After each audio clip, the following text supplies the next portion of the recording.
الحمد لله نحمده ونستعينه ونستغفره ونتوكل عليه ونعوذ بالله من شرور أنفسنا ومن سيئات أعمالنا من يهده الله فلا مضل له ومن يضلله فلا هادي له وأشهد أن لا إله إلا الله وحده لا شريك له وأشهد أن محمدا عبده ورسوله أرسله بالهدى ودين الحق ليظهره على الدين كله ولو كره المشركون اللهم صل على محمد وعلى آل محمد كما صليت على إبراهيم وعلى آل إبراهيم إنك حميد مجيد اللهم بارك على محمد وعلى آل محمد كما باركت على إبراهيم وعلى آل إبراهيم إنك حميد مجيد أما بعد فإن خير الكلام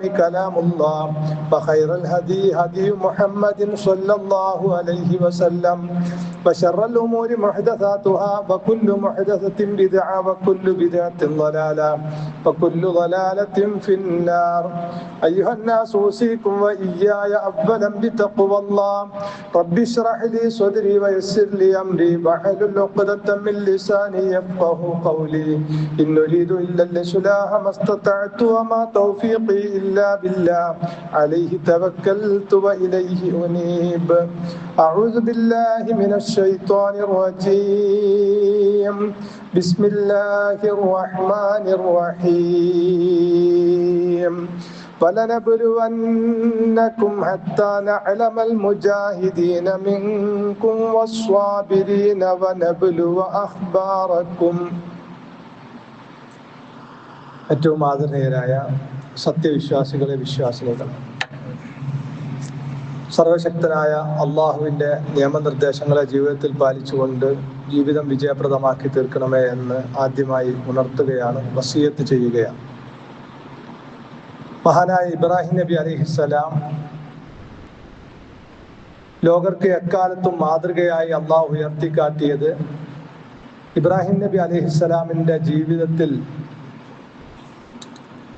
ഉണ്ടായിരുന്ന അദ്ദേഹത്തിന്റെ കരുത്തുറ്റ ഈമാനും തവക്കുലുമായിരുന്നു എന്നതാണ് കഴിഞ്ഞ വെള്ളിയാഴ്ചയിലെ നിർബന്ധ ജുമാ ഖുതുബയിൽ നമ്മൾ ചർച്ച ചെയ്തിട്ടുള്ളത്. ജീവിത വിജയത്തിന് അനിവാര്യമായ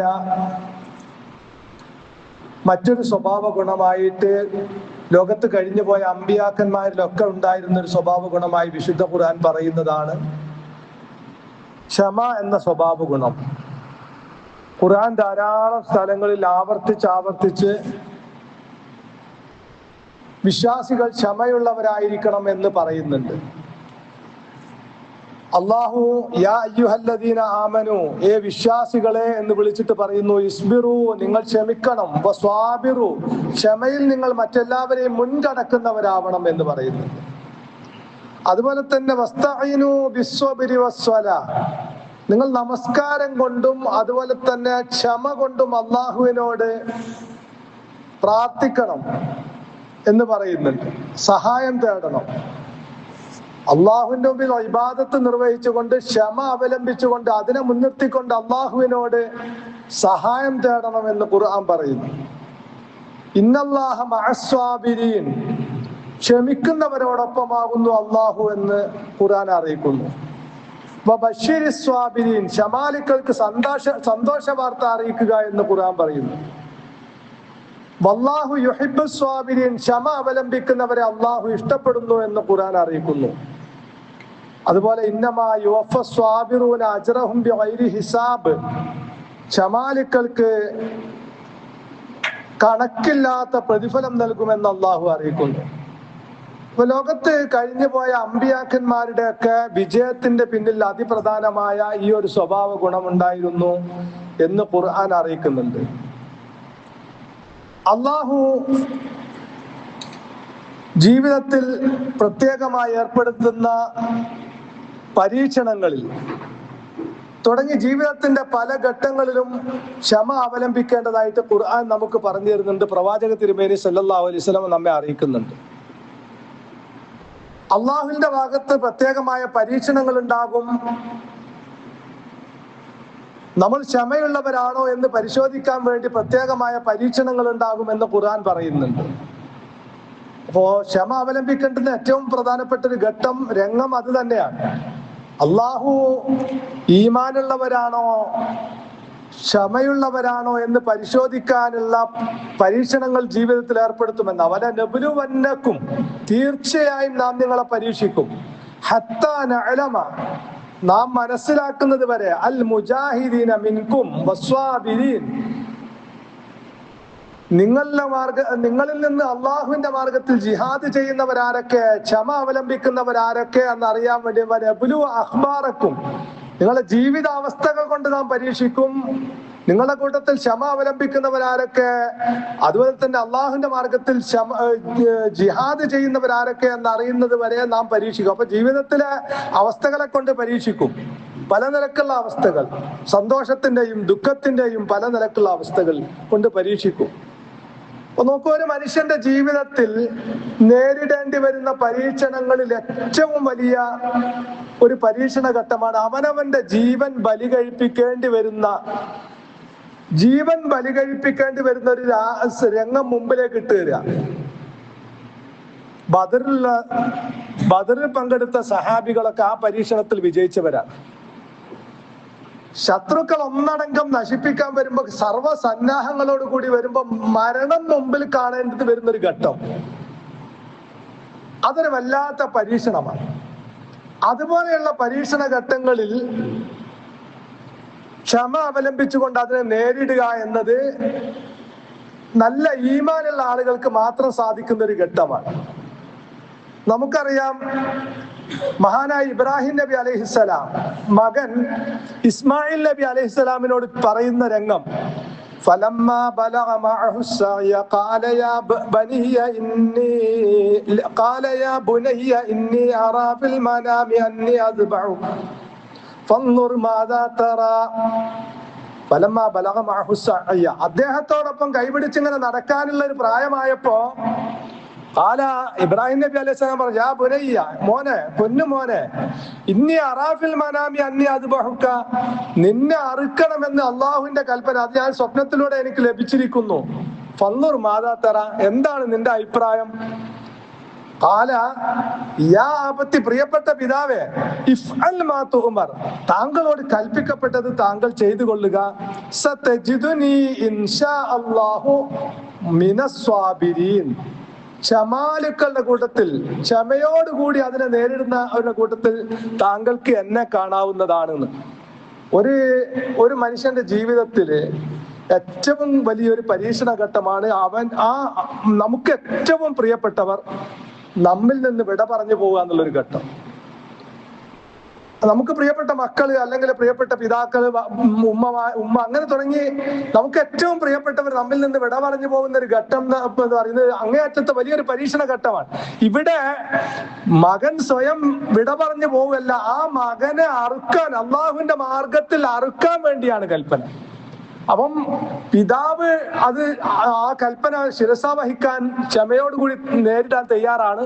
മകൻ പറയാ, ഞാനും റെഡിയാണ്, എന്നെ ശമാലുക്കളുടെ കൂട്ടത്തിൽ നിങ്ങൾക്ക് കാണാമെന്ന്. അപ്പൊ ജീവിതത്തില് അവനവന്റെ ജീവൻ ബലി കഴിക്കേണ്ടി വരുന്ന ഒരു രംഗം മുമ്പിൽ കാണുക, അവനവന് പ്രിയപ്പെട്ടവർ ലോകത്തോട് വിട പറയുകയോ നമുക്ക് നഷ്ടപ്പെട്ടു പോവുകയോ ചെയ്യുന്ന ഒരു ഘട്ടം ഉണ്ടാവുക, അതൊക്കെ അങ്ങേയറ്റത്തെ ക്ഷമ അവലംബിക്കേണ്ടുന്ന ഈമാൻ പരീക്ഷിക്കപ്പെടുന്ന ഒരു രംഗാണ്. അതുകൊണ്ട് റസൂലുള്ളാഹി സ്വല്ലല്ലാഹു അലൈഹി വസല്ലം പറഞ്ഞു, മാലി അബ്ദി അൽ മുഅ്മിനി ഇൻദി ജസാഉൻ, എന്റെ ഒരു അടിമക്ക് എന്റെ അടുക്കൽ പ്രതിഫലമില്ല. ഇദാ ഖബൽതു സഫിയ്യത മിൻ അഹ്ലി ദുനിയ, ദുനിയാവിൽ വെച്ച് അവൻ ഏറ്റവും പ്രിയപ്പെട്ടവരെ ഞാൻ പിടിച്ചെടുത്താൽ, സുമ്മഹ്തസബഹു, പിന്നീട് അവൻ ഏറ്റവും പ്രിയപ്പെട്ടവനെ ഞാൻ പിടിച്ചെടുത്തിട്ട് അവൻ ക്ഷമയോടുകൂടി എന്റെ അടുക്കൽ നിന്നുള്ള പ്രതിഫലം ആഗ്രഹിച്ചു കഴിഞ്ഞാൽ അവന് പ്രതിഫലമില്ല, ഇല്ലൽ ജന്ന, സ്വർഗമല്ലാതെ. അപ്പൊ നമുക്ക് ഏറ്റവും പ്രിയപ്പെട്ടവരെ അള്ളാഹു നമ്മിൽ നിന്ന് പിടിച്ചെടുത്താൽ അത് പരലോകത്ത് നമ്മൾ പ്രതിഫലം ആഗ്രഹിച്ചു കഴിഞ്ഞാൽ ക്ഷമയല്ല, സ്വർഗമല്ലാതെ മറ്റൊരു പ്രതിഫലവും നമുക്കില്ല എന്നാണ്. അതുപോലെ തന്നെ റസൂലുള്ളാഹി സ്വല്ലല്ലാഹു അലൈഹി വസല്ലം പറഞ്ഞതായി നമുക്ക് കാണാൻ സാധിക്കും, നിങ്ങളിൽ നിന്ന് 2 3 മക്കൾ നിങ്ങളോട് വിട പറഞ്ഞു കഴിയുമ്പോൾ മരണപ്പെടുമ്പോ അവൻ ക്ഷമ അവലംബിച്ചാൽ കാനലഹു ഹിജാബം മിനന്നാർ, അത് അവന് നരകത്തിൽ നിന്നുള്ളൊരു മറയായിരിക്കുന്ന ആ മക്കള്. നമ്മൾക്ക് ഏറ്റവും പ്രിയപ്പെട്ട മക്കള് ലോകത്തോട് വിട പറയുമ്പോ മാതാപിതാക്കൾ പലരും തളർന്നു പോവുകയും ചിലരൊക്കെ വിശ്വാസത്തിൽ വരെ ഞാൻ പ്രാർത്ഥിച്ചിട്ട് എനിക്ക് ഉത്തരം കിട്ടിയില്ല, ഞാൻ ഇബാദത്ത് ചെയ്യുന്ന ആളാണ് എന്നിട്ടും എന്റെ പ്രാർത്ഥന അല്ലാഹ് സ്വീകരിച്ചില്ല എന്നുള്ള നിലയ്ക്ക് വിശ്വാസത്തിൽ നിന്ന് പിറകോട്ട് പോവുകയും ചെയ്യുന്ന രംഗങ്ങളൊക്കെ ഉണ്ടാവും. റസൂലുള്ളാഹി സ്വല്ലല്ലാഹു അലൈഹി വസല്ലം പറയാണ്, അത്തരം ഘട്ടങ്ങളിൽ അവര് എനിക്ക് നാളെ പരലോകത്തേക്കുള്ള ഒരു സമ്പാദ്യമാണ്, നാളെ പരലോകത്ത് എന്നെ സ്വർഗത്തിലേക്ക് സ്വീകരിക്കാൻ കൈപിടിക്കാൻ അവർ മുമ്പിലുണ്ടാകും എന്ന് ചിന്തിക്കുന്ന ഒരു അവസ്ഥ വിശ്വാസികളുടെ ജീവിതത്തിൽ ഉണ്ടെങ്കിൽ അവനതൊരു പ്രയാസമല്ലാവുകയില്ല, അത് ക്ഷമയോട് കൂടി നേരിടുന്ന ഒരു അവസ്ഥ ജീവിതത്തിൽ ഉണ്ടാവുന്ന. അപ്പൊ അതുകൊണ്ട് റസൂലുള്ളാഹ് പറഞ്ഞു തരാണ്, 2 or 3 മക്കൾ ഒരാൾക്ക് മരണപ്പെട്ടു പോയാൽ അവന് നരകത്തിൽ നിന്നുള്ള ഒരു മറയായിട്ട് നാളെ പരലോകത്ത് അവരുണ്ടാകുമെന്നാണ്. അപ്പൊ ജീവിതത്തില് അവനവന്റെ ജീവിതം ബലി കഴിക്കേണ്ടി വരുന്ന ഒരു രംഗം മുമ്പിൽ കാണുകയോ അവനവന് പ്രിയപ്പെട്ടവർ ലോകത്തോട് വിട പറയുകയോ ചെയ്യുന്ന ഒരു അവസ്ഥ ഉണ്ടാകുമ്പോ ക്ഷമ അവലംബിച്ചാൽ അവന് സ്വർഗമല്ലാതെ മറ്റ് പ്രതിഫലമില്ല എന്ന് ഖുർആൻ അറിയിക്കുക. അതുപോലെ തന്നെ ജീവിതത്തിൽ ഉണ്ടാവുന്ന രോഗമോ സാമ്പത്തികമായ പരീക്ഷണങ്ങളോ ഒക്കെ കഴിഞ്ഞ ആഴ്ച നമ്മൾ തവക്കുലിനെ കുറിച്ച് പറഞ്ഞതാണ്. കുറെ കാലം രോഗമായിട്ട് ഒരുപാട് പ്രയാസങ്ങൾ ഇങ്ങനെ നേരിടേണ്ടി വരുമ്പോ വിശ്വാസത്തിൽ നിന്ന് തെറ്റിപ്പോവുകയോ അള്ളാഹുവിനെ കുറിച്ച് മനസ്സിൽ ചീത്ത ചിന്തകൾ വരികയോ ചെയ്യുക എന്ന് പറയുന്നത് സ്വാഭാവികമായിട്ടും ചില ആളുകളിലൊക്കെ ഉണ്ടാകും. പക്ഷെ അതൊരു ശരിയായ മുഅ്മിനാണെങ്കിൽ അതുണ്ടാവുകയില്ല. കാരണം അള്ളാഹുവിന് അതിന്റെ പിന്നിൽ ഒരു ഹിക്മത്ത് ഉണ്ട് എന്ന് വിശ്വസിക്കുന്നവനായിരിക്കും വിശ്വാസി. റസൂലുള്ളാഹി സ്വല്ലല്ലാഹു അലൈഹി വസല്ലമ നമ്മോട് അറിയിക്കാണ്, മാ യുസീബുൽ മുസ്ലിമ മിൻ നസ്ബിൻ വലാ വസബിൻ, ഒരു ക്ഷീണമോ ഒരു പ്രയാസമോ ഒരു വിശ്വാസിക്ക് നേരിടുന്നില്ല. വലാ ഹമ്മിൻ വലാ ഹസനും വലാ അദാ, ഒരു ദുഃഖമോ മനോവ്യസനമോ ഒരു ഉപദ്രവമോ ഒരു വിശ്വാസിക്ക് നേരിടുന്നില്ല. ഹത്ത ശൗക്കത്തെ യുശാക്കുഹ, അവന്റെ കാലിൽ ഒരു മുള്ളു തറക്കുന്നത് പോലും ഇല്ല കഫറല്ലാഹു ബിഹാ മിൻ ഖത്തായാഹു, അതുകൊണ്ട് അവന്റെ പാപങ്ങൾ അള്ളാഹു പുറത്തു കൊടുത്തിട്ടല്ലാതെ എന്ന്. അപ്പൊ ഒരു മുള്ളു കുത്തുന്ന വേദന സഹിച്ചാൽ പോലും അവനവന്റെ ജീവിതത്തിൽ സംഭവിച്ചു പോയ അബദ്ധങ്ങളും വീഴ്ചകളും അള്ളാഹു പുറത്തു തരുന്ന ഒരു അവസ്ഥയുണ്ടാകും എന്ന് റസൂലുള്ളാഹി സ്വല്ലല്ലാഹു അലൈഹി വസല്ലമ പഠിപ്പിക്കാൻ. അതുകൊണ്ട് തന്നെ അത്തരത്തിലുള്ള പരീക്ഷണ ഘട്ടങ്ങളിൽ രോഗം കൊണ്ട് പരീക്ഷിക്കപ്പെടുക, അതിൽ തന്നെ സാമ്പത്തിക പരീക്ഷണങ്ങൾ നേരിടുക. അപ്പൊ ഖുർആൻ പറഞ്ഞല്ലോ, വലനബ്ലുവന്നകും ബിശൈഇൻ മിനൽ ഖൗഫി വൽ ജൂഇ വനഖസിൻ മിനൽ അംവാലി വൽ അൻഫുസി വസ്സമറാത്തി വബശ്ശിരിസ് സ്വാബിരീൻ. വലനബ്ലുവന്നകും, നാം നിങ്ങളെ പരീക്ഷിക്കുക തന്നെ ചെയ്യും. ബിശൈഇൻ മിനൽ ഖൗഫി, ഭയം കൊണ്ട്, വിശപ്പ് കൊണ്ട്, സമ്പത്തും സന്താനങ്ങളും നഷ്ടപ്പെടുത്തിക്കൊണ്ട് അതിൽ കുറവ് വന്നുകൊടുത്തിക്കൊണ്ട് പരീക്ഷിക്കും. ഫലവർഗങ്ങൾ കൃഷികളൊക്കെ നശിപ്പിച്ചുകൊണ്ട് പരീക്ഷിക്കും. ക്ഷമാലുക്കൾക്ക് സന്തോഷ വാർത്ത അറിയിക്കുക. അപ്പൊ അതൊക്കെ അള്ളാഹുവിന്റെ പരീക്ഷണമാണ്.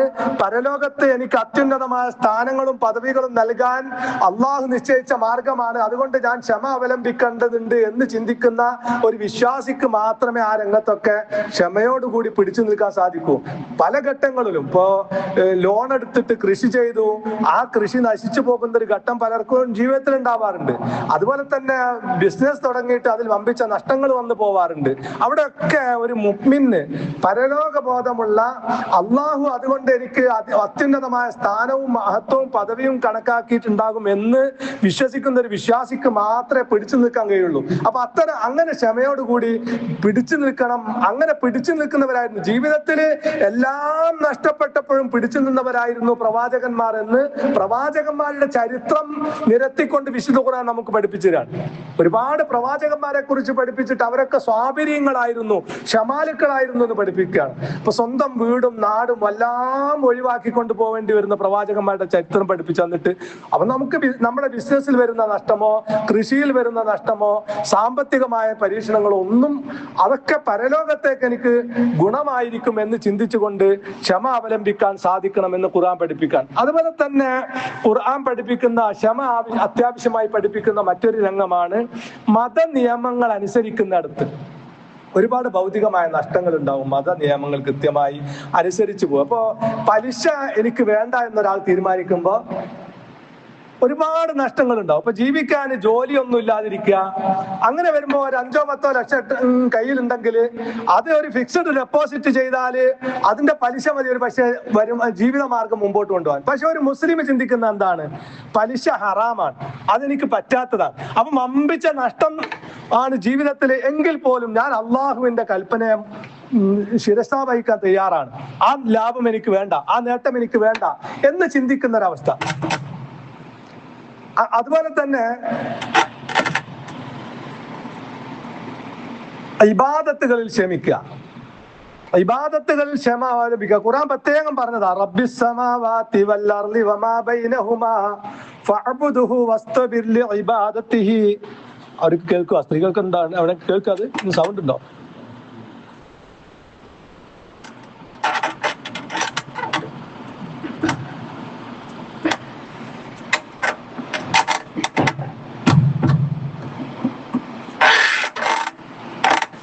റബ്ബിസ് സമാവാതി വൽ അർളി വമാ ബൈനഹുമാ ഫഅബ്ദുഹു വസ്തബിർ ലിഇബാദതിഹി. ആകാശങ്ങളുടെയും ഭൂമിയുടെയും അവക്കിടയിലുള്ളതിന്റെയും രക്ഷിതാവ്, വസ്തബിർ ലിഇബാദതിഹി, അവന് ഇബാദത്ത് എടുക്കുന്നതിൽ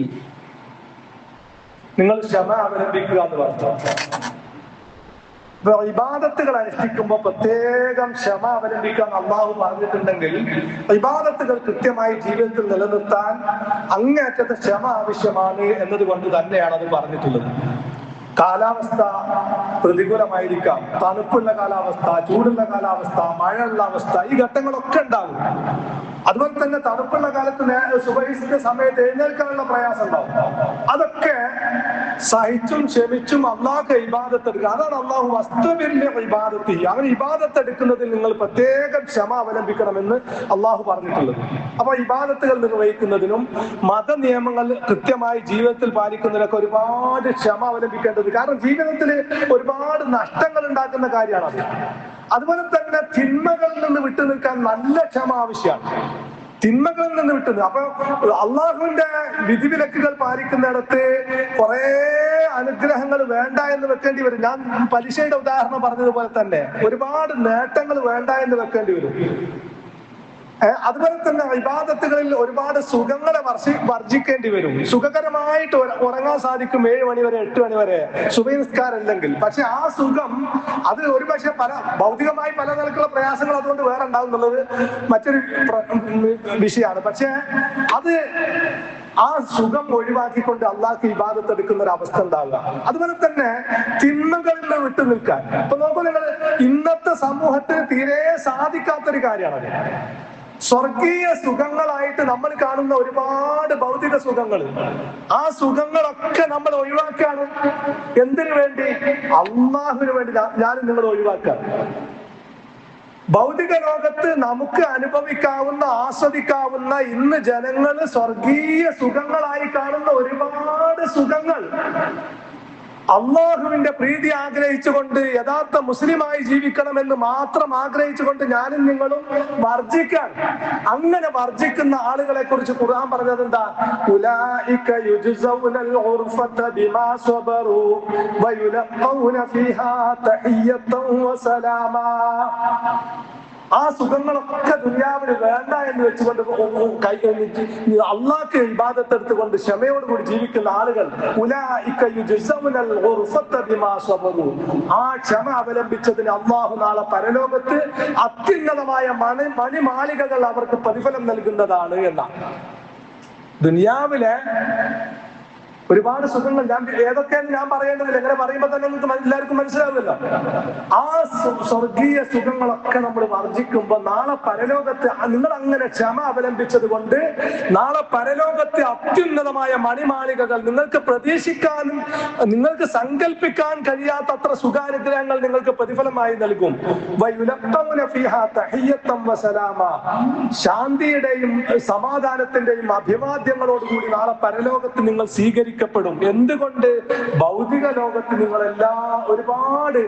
നിങ്ങൾക്ക് ആസ്വദിക്കാവുന്ന ഒരുപാട് സുഖങ്ങൾ വർദ്ധിച്ചുകൊണ്ട് അള്ളാഹുവിന്റെ അടിമയായി ജീവിക്കണമെന്ന് നിങ്ങൾ തീരുമാനിച്ചതുകൊണ്ട്, ക്ഷമ അവലംബിച്ചതുകൊണ്ട്. അപ്പൊ അങ്ങനെ ജീവിതത്തിന്റെ എല്ലാ രംഗങ്ങളിലും, കുടുംബരംഗത്ത് ഒക്കെ, കുടുംബരംഗത്തൊക്കെ പിന്നെ ഭർത്താവ് പ്രതീക്ഷിച്ച രൂപത്തിലുള്ള സ്വഭാവ ഗുണങ്ങൾ ഭാര്യയിൽ നിന്ന് കാണുന്നില്ല, അല്ലെങ്കിൽ ഭാര്യ പ്രതീക്ഷിക്കുന്ന രൂപത്തിലുള്ള അനുഭവങ്ങൾ ഭർത്താവിൽ നിന്ന് ലഭിക്കുന്നില്ല. അത്തരം ഘട്ടങ്ങളിലൊക്കെ കുടുംബജീവിതം തകർത്തുകൊണ്ട് ജീവിതം പ്രയാസത്തിലാക്കാതെ ക്ഷമ അവലംബിച്ചുകൊണ്ട്, ഇപ്പൊ പെട്ടെന്ന് രോഗം വന്നു വരുന്ന ഭർത്താക്കന്മാരുണ്ടാകും.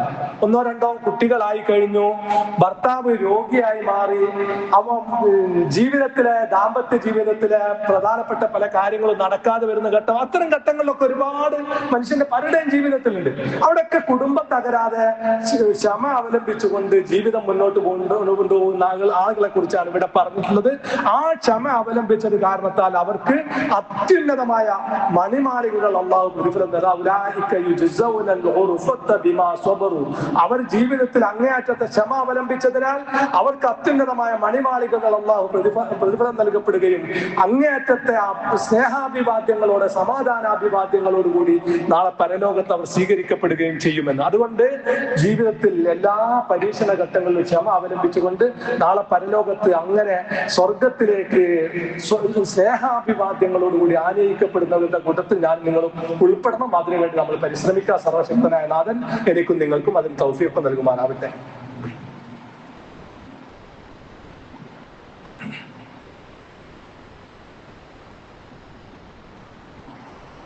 അൽഹംദുലില്ലാഹ് വസല്ലല്ലാഹു അലാ നബിയ്യിനാ മുഹമ്മദിൻ അഷ്റഫിൽ മഖ്ലൂഖീന റഹ്മത്തൻ ലിൽ ആലമീൻ വഅലാ ആലിഹി വസഹ്ബിഹി വഅലാ ജമീഇൽ അംബിയാഇ വൽ മുർസലീൻ വത്താബിഈന ലഹും ബിഇഹ്സാനിൻ ഇലാ യൗമിദ്ദീൻ ഇത്തഖുല്ലാഹ യാ ഇബാദല്ലാഹ്. ആദരണീയരായ വിശ്വാസികളെ, ഒരിക്കൽ കൂടി അള്ളാഹുവിന്റെ വിധിവിലക്കുകൾ ജീവിതത്തിൽ പാലിക്കണമേ എന്ന് ഉണർത്തുകയാണ്, വസിയത്ത് ചെയ്യുകയാണ്. ദുൽഹജ്ജ് മാസത്തിലേക്കാണ് നമ്മൾ പ്രവേശിച്ചു കൊണ്ടിരിക്കുന്നത്. ദുൽഹജ്ജ് മാസത്തിന് അതിന്റെ ആദ്യത്തെ ശ്രേഷ്ഠമാക്കപ്പെട്ട 4 മാസങ്ങളിൽപ്പെട്ടതാണ് ദുൽഹജ്ജ് മാസം. നമുക്കറിയാം, ദുൽഖഅദ, ദുൽഹിജ്ജ, മുഹറം, അതുപോലെ തന്നെ റജബ്, ഈ 4 മാസങ്ങളാണ് പവിത്രമായ മാസങ്ങൾ. ദുൽഹജ്ജ് മാസം പവിത്രമായ മാസമാണ് എന്നതോടൊപ്പം ആ ദുൽഹജ്ജ് മാസത്തിലെ ആദ്യത്തെ 10 ദിവസങ്ങൾ ഏറ്റവും ശ്രേഷ്ഠതയുള്ള ദിനങ്ങളാണ് എന്ന് ഖുർആനും പ്രവാചക തിരുമേനി സല്ലല്ലാഹു അലൈഹി വസല്ലം അറിയിക്കുന്നുണ്ട്. ഖുർആനിൽ വൽ ഫജ്രി വലയാലിൻ അശ്ർ, പ്രഭാതം തന്നെയാണ് സത്യം, വലയാലിൻ അശ്ർ, 10 ദിനങ്ങൾ തന്നെയാണ് സത്യം എന്ന് പറഞ്ഞത് ദുൽഹജ്ജ് മാസത്തിലെ ആദ്യത്തെ 10 ദിനങ്ങളെ കുറിച്ചാണെന്ന് ഖുർആൻ വ്യാഖ്യാതാക്കളൊക്കെ വിശദീകരിച്ചിരിക്കുന്നു.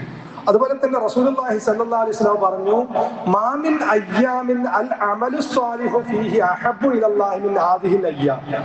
ഈ 10 ദിനങ്ങളെക്കാൾ അള്ളാഹുവിന് കർമ്മങ്ങൾ ഇഷ്ടപ്പെട്ട മറ്റു ദിനങ്ങളില്ല.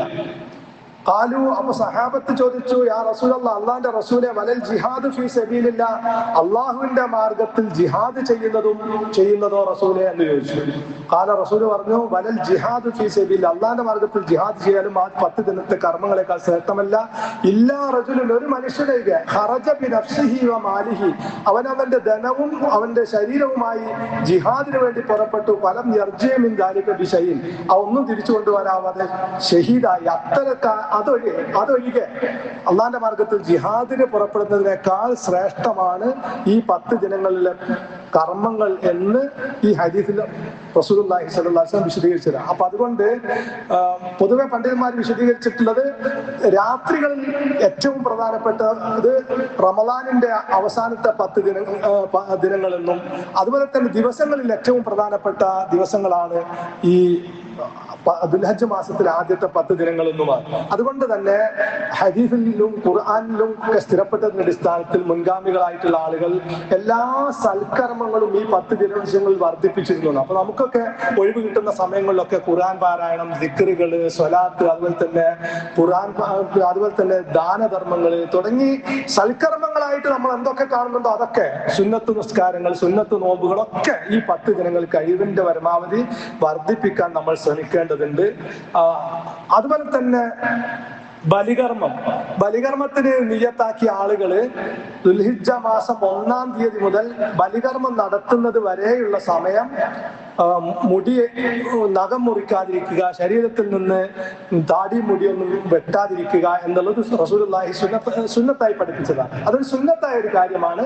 ബലികർമ്മം ഉദ്ദേശിച്ച ആളുകൾ, നിയത്താക്കിയ ആളുകൾ ദുൽഹജ്ജ് 1-ന്റെ അന്ന് ബലികർമ്മം തുടങ്ങി ബലികർമ്മം നിർവഹിക്കുന്നത് വരെയുള്ള സമയം നഖം മുറിക്കാതിരിക്കുക, മുടി വെട്ടാതിരിക്കുക, ശരീരഭാഗങ്ങളിൽ നിന്ന് മുടി നീക്കാതിരിക്കുക എന്നത് സുന്നത്തായി റസൂലുള്ളാഹി നിശ്ചയിച്ചതാണ്. അപ്പൊ ഈ 10 ദിവസങ്ങളുടെ കർമ്മങ്ങളുടെ മഹത്വം മനസ്സിലാക്കിക്കൊണ്ട് കർമ്മങ്ങൾ ചെയ്യാൻ നമ്മൾ ശ്രമിക്കുക. അതുപോലെ തന്നെ ഉദ്ഹിയത്ത് നിയ്യത്താക്കിയ ആളുകൾ ഈ കാര്യം ശ്രദ്ധിക്കുക. അതുപോലെ നമുക്ക് ഈ ആളുകൾക്ക് ഒരു ധാരണ ഉണ്ട്, ഈ ഉദ്ഹിയത്ത് നിയ്യത്താക്കി കഴിഞ്ഞാൽ ദുൽഹജ്ജ് 1 മുതൽ 10 വരെ മുടി നീക്കാനോ നഖം വെട്ടാനോ പാടില്ല, ഹറാമാണെന്നുള്ളതല്ല പറയുന്നത്. അതൊരു പ്രബലമായ സുന്നത്ത് മാത്രമാണ്, ഫർളല്ല, ചെയ്യാൻ പാടില്ല എന്നൊന്നുമില്ല, ചെയ്തു പോയാൽ തെറ്റുമില്ല, അത് ഉദ്ഹിയത്തിന്റെ സ്വീകാര്യതയെ ബാധിക്കുന്നതുമല്ല. പക്ഷെ അതൊരു പ്രബലമായ സുന്നത്തായിട്ട് റസൂലുള്ളാഹി നീക്കാതിരിക്കാവുന്ന റസൂലുള്ള സുന്നത്തായിട്ട് പഠിപ്പിച്ചു, അത്ര മാത്രമേ ഉള്ളൂ. അതുകൊണ്ട് തന്നെ ദുൽഹജ്ജ് 1-ന് മുമ്പേ തന്നെ ഉദ്ഹിയത്ത് തീരുമാനിക്കണം എന്നൊരു തെറ്റായ ധാരണ സമൂഹത്തിലുണ്ട്. അത് ശരിയല്ല. ഉദ്ഹിയത്തിന് നമുക്കിപ്പോ പണം നമ്മുടെ കയ്യിൽ പൈസ, നമ്മൾ ഉദ്ഹിയത്ത് ഇറക്കുന്നില്ല എന്ന് തീരുമാനിച്ചു. പിന്നെ അയ്യാമത്തെ ശരീക്കിന്റെ ഈ അയ്യാമത്തെ ശരീക്ക് പറഞ്ഞാല് ദുൽഹിജ്ജ് 13-ന്റെ അന്ന് അസർ, ആ അസറിന്റെ സമയം വരെ ബലികർമ്മം നിർവഹിക്കാം. പെരുന്നാൾ നിസ്കരിച്ചത് മുതൽ, പെരുന്നാൾ നിസ്കാരം കഴിഞ്ഞത് മുതൽ അയ്യാമത്തെ ശരിക്ക് ദുൽഹജ്ജ് 13-ന്റെ അന്ന് അസർ വരെ ബലികർമ്മം നിർവഹിക്കാം. ആ സമയത്തിന് ഇടയ്ക്ക് എപ്പോ നമുക്ക് സാമ്പത്തികമായ ശേഷി ഉണ്ടായാലും ബലികർമ്മം നിർവഹിക്കാവുന്നതാണ്. അപ്പൊ ഈ ഒരു സുന്നത്ത് നഷ്ടപ്പെടുമെന്ന് മാത്രമേ ഉള്ളൂ, വേറെ ഒരു കുഴപ്പമില്ല. അപ്പൊ അതുകൊണ്ട് ഉദ്ഹിയത്ത് തീരുമാനിക്കുന്ന ആളുകൾ ദുൽഹജ്ജ് 1-ന് മുമ്പേ തീരുമാനിക്കണം എന്നൊന്നും ആരും തെറ്റിദ്ധരിക്കേണ്ടതില്ല. അതുപോലെ തന്നെ ഉദ്ഹിയത്തിന്റെ കാര്യം റസൂലുള്ളാഹി സ്വല്ലല്ലാഹു അലൈഹി വസല്ലം വളരെ ഗൗരവത്തിൽ നമ്മെ ഉണർത്തിയിട്ടുണ്ട്.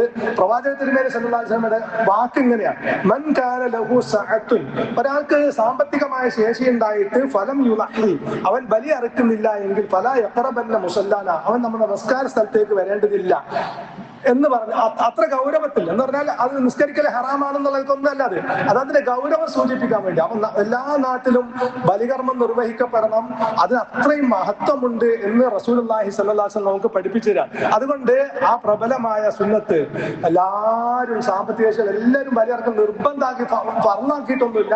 അപ്പൊ ശേഷിയുള്ള ആളുകളൊക്കെ അത് ചെയ്തിരിക്കണം എന്ന് സൂചിപ്പിക്കാൻ വേണ്ടിയാണ് റസൂലുള്ളാഹി സ്വല്ലല്ലാഹു അലൈഹി വസല്ലം ഇത്തരം ഒരു പ്രയോഗം നടത്തിയിട്ടുള്ളത്. അപ്പൊ അതിന്റെ ഗൗരവം നമ്മളൊക്കെ മനസ്സിലാക്കുകയും കഴിയുന്ന ആളുകളൊക്കെ ബലികർമ്മത്തിൽ പങ്കെടുക്കുകയും ചെയ്യുക. അള്ളാഹു ദീനിനെ ശരിയായ രൂപത്തിൽ മനസ്സിലാക്കിക്കൊണ്ട് യഥാർത്ഥ മുസ്ലിമായി ജീവിച്ച് ഈമാനോടുകൂടി മരിക്കാൻ എനിക്കും നിങ്ങൾക്കും തൗഫീഖ് നൽകുമാറാവട്ടെ. സർവശക്തനായ റബ്ബേ, ജീവിതത്തിൽ ഞങ്ങൾ അറിഞ്ഞും അറിയാതെയും ചെയ്തു പോയ എല്ലാ ചെറുതും വലുതുമായ തെറ്റുകുറ്റങ്ങളും ഞങ്ങളോട് പൊറുക്കണ റഹ്മാനെ. എല്ലാ പാപങ്ങളും പൊറുക്കപ്പെട്ട നിലക്ക് നിന്റെ അടുക്കലേക്ക് തിരിച്ചു വരുന്ന വിശ്വാസികളിൽ, വിജയികളിൽ ഞങ്ങൾ ഓരോരുത്തരും ഉൾപ്പെടുത്തുന്ന റഹ്മാനെ. അള്ളാഹു ഞങ്ങൾക്കും ഞങ്ങളുടെ മാതാപിതാക്കൾ, ഇണകൾ, സന്താനങ്ങൾ എല്ലാവർക്കും നീ പാപമോചനം നൽകുകയും ഞങ്ങളെ എല്ലാവരെയും നീ യഥാർത്ഥ മുസ്ലിമായി ജീവിപ്പിച്ച് ഈമാനോടുകൂടി മരിപ്പിക്കുകയും നിന്റെ ജന്നാത്തുൽ ഫിർദൗസിൽ ഞങ്ങളെ ഏവരെയും നീ ഒരുമിച്ച് കൂട്ടുകയും ചെയ്യുന്ന റഹ്മാനെ. കാരുണ്യവാനായ റബ്ബേ, ഞങ്ങളുടെ മാതാപിതാക്കൾക്ക് നീ പാപമോചനം നൽകണ റബ്ബേ. അള്ളാഹുവെ, ഞങ്ങളിൽ ജീവിച്ചിരിക്കുന്ന എല്ലാവരെയും നീ യഥാർത്ഥ മുസ്ലിമായി ജീവിക്കുകയും മരിക്കുന്നവരെ ഈമാനോടും തൗബയോടും കൂടി നീ മരിപ്പിക്കുകയും ചെയ്യുന്ന റബ്ബേ. അള്ളാഹുവെ, ഞങ്ങളിൽ നിന്ന് വിട പറഞ്ഞു പോയിട്ടുള്ള വിശ്വാസികളും വിശ്വാസിനികളുമായിട്ടുള്ള ആളുകൾ, അവരുടെ ബർസഖി ജീവിതം നീ സ്വർഗീയമാക്കി കൊടുക്കണ റഹ്മാനെ. അവരെയും ഞങ്ങളെയും നാളെ നിന്റെ ജന്നാത്തുൽ ഫിർദൗസിൽ ഒരുമിച്ച് കൂട്ടണ റബ്ബേ. അള്ളാഹുവെ, മാരകമായ രോഗങ്ങളിൽ നിന്ന്, കഠിനമായ പരീക്ഷണങ്ങളിൽ നിന്ന്, ഞങ്ങൾക്ക് സഹിക്കാൻ സാധിക്കാത്ത പരീക്ഷണങ്ങളിൽ നിന്നൊക്കെ ഞങ്ങൾ ഓരോരുത്തരും നീ കാത്ത് രക്ഷിക്കണ റഹ്മാനെ. 2 ലോകത്തും ഞങ്ങൾക്ക് ജീവിത വിജയം നൽകണ റബ്ബേ. അള്ളാഹുവെ, ഞങ്ങളിൽ ഞങ്ങളെ കുടുംബത്തിലും സമ്പത്തിലും ഒക്കെ സന്താനങ്ങളിലും ഒക്കെ നീ റഹ്മത്തും ബർക്കത്തും ചെയ്യണ റബ്ബേ. 2 ലോകത്തും ജീവിത വിജയം നൽകണ റഹ്മാനെ. اللهم اغفر للمؤمنين والمؤمنات والمسلمين والمسلمات والأحياء منهم والأموات إنك مجيب الدعوات ويا قاضي الحاجات. اللهم أجرنا من النار، اللهم أجرنا من النار، اللهم أجرنا من النار. ربنا اصرف عنا عذاب جهنم إن عذابها كان غراما إنها ساءت مستقرا ومقاما. ربنا هب لنا من أزواجنا وذرياتنا قرة أعين واجعلنا للمتقين إماما. ربنا اغفر لنا ولإخواننا الذين سبقونا بالإيمان ولا تجعل في قلوبنا غلا للذين آمنوا ربنا إنك رؤوف رحيم. ربنا آتنا في الدنيا حسنة وفي الآخرة حسنة وقنا عذاب النار. ربنا تقبل منا إنك أنت السميع العليم وتب علينا إنك أنت التواب الرحيم واغفر لنا يا غافر المذنبين. آمين برحمتك يا أرحم الراحمين. وصلى الله على نبينا محمد وعلى آله وصحبه وسلم.